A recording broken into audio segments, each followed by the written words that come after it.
4 people pleaded guilty to a violent 2024 incident inside this southwest Denver home. We've reported on this case without much detail. Now, for the first time, the plea documents explain what happened.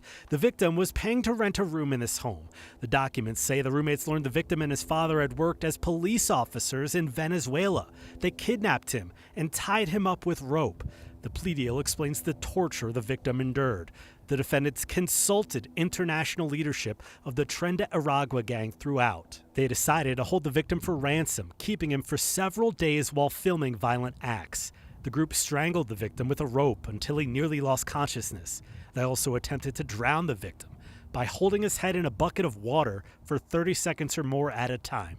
They pistol whipped the victim and sent these videos to his wife asking for $30,000.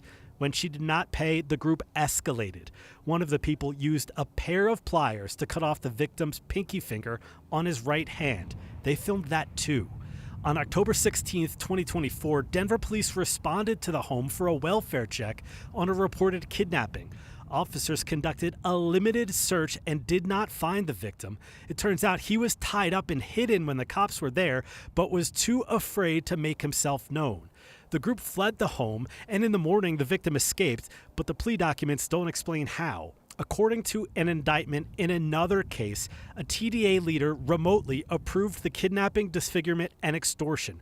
Brown Suarez Villegas was arrested in Colombia and remains in custody there on local murder charges.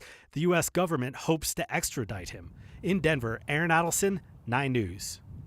Aaron, thank you. The 4 Denver co-defendants are scheduled to be sentenced in August. They pleaded guilty to federal attempted kidnapping charges and face up to 20 years in prison.